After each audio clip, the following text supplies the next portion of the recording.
O ano? Di ka makaimik, di ba? Kasi tama ako. Kaya itatak mo dyan sa okote mo, once na pinanganak kang mahirap, mamamatay kang mahirap. Kaya yung nanay mo, pinag-aaksaya mo ng pera, mamamatay din naman.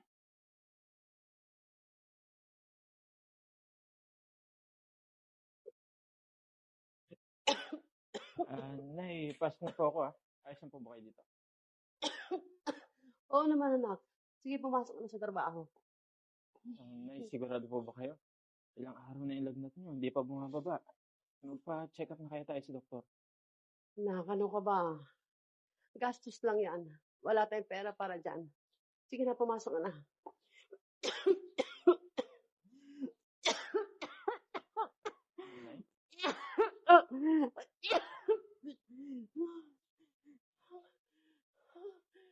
Nay.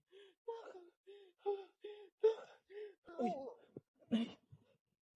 Nay. Nay. Nay. Tulong! Nay.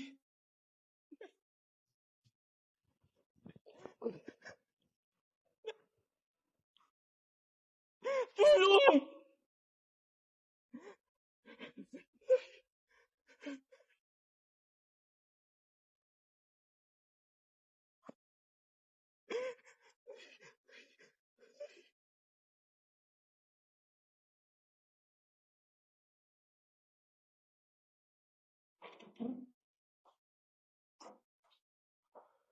Oh, puti pumasok ka pa.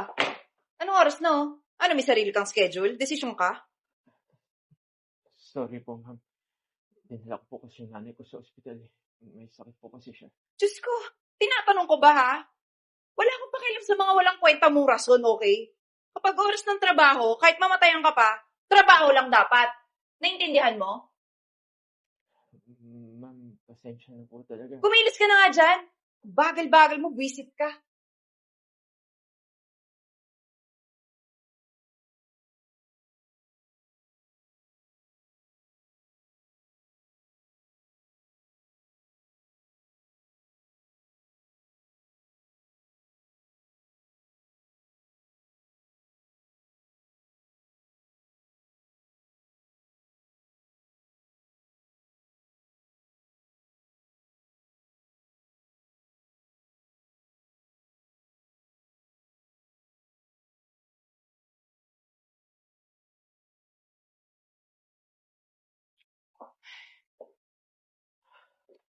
Ano to? Mali ang pinasa mo. Ano ba naman yan? Paano natin ipopropose yan? Simple proposal, hindi mo kaya. Wala ka kwenta-kwenta. Ma'am, sorry po. Di ko na po na-check gawa ng pag-aalala ko po sa nanay ko sa ospital. Sumuka po kasi siya ng dugo at nawalan po ng malay. Ano pakialam ko sa nanay mo, ha? Huwag may dadamay dito yung nanay mo, ha? Be professional, okay? Ma'am, pasensya na po talaga. Nag-aalala lang po talaga ako sa nanay ko. Pwede lang po sanang umabsent ako ngayon Tsaka, baka sakali po ako, baka pwede ako mag-advance pa sa mga bayarin namin. Wow, unbelievable. Napakagaling mo talaga. Ang kapal din na mukha mong mag-request sa akin ngayon, no? Palpa ka na nga sa trabaho. Wow, kunting hiya naman. Ma'am, kakapal ko na po yung mukha ko para sa nanay ko. Ngayon lang po, ma'am, mamakawa po ako. Hindi. Hindi kita bibigyan ng advance. Kasi unang-una, hindi ko kasalanan kung nagkasakit yung nanay mo. Saka kasalanan naman yan kung nagkasakit siya. Alam niyo, mahirap na siya, may sakit na, nagkaanak pa. Gusto pa magkaanak. Tapos tingnan mo yung anak niya, wala pang kwenta, bobo, mangmang, palpak na empleyado. Oh, ikaw yun. Ikaw yun. Kaya si Sante ka na.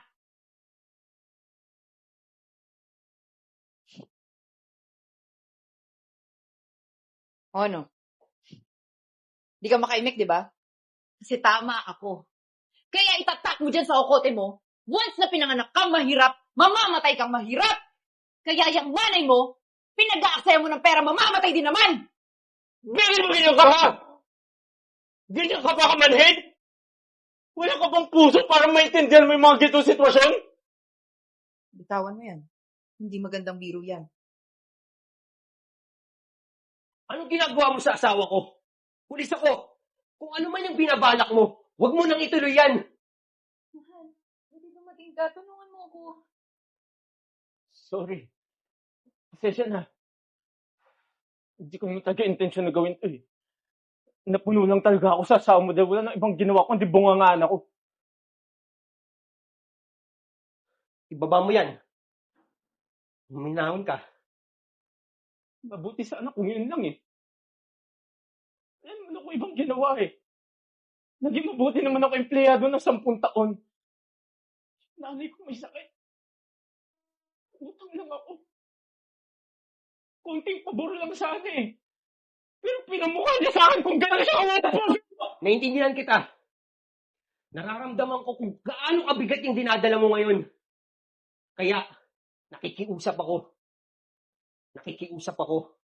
na kaya kung huminahon ka at pag-usapan natin to. Swerte kayo kasi wala kayong problema sa pera eh. Kayo sa katulad ko na kapos sa pera. Buhay na namin yung nakataya.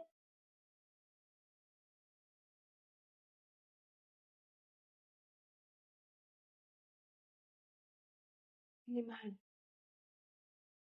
Yan. Sorry. Kasalanan ko to. Kasalanan ko kung ba't ka nagkakaganyan. Napaka-insensitive ko. Sana mapatawad mo ko. Masyado akong naging mapagmataas.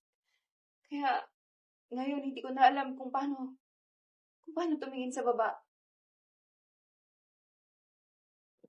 Sana mapatawad mo ko. Ma'am, sorry po. Nadala lang po talaga ako ng emotion ko eh. Huwag niyo po sana ako ipakulong.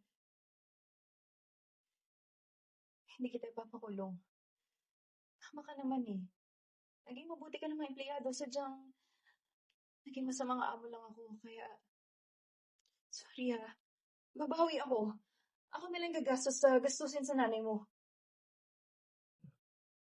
Po? Ako na bahala. Magpahinga ka. Alagaan mo yung nanay mo.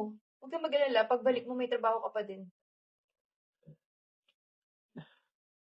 Maraming salamat po.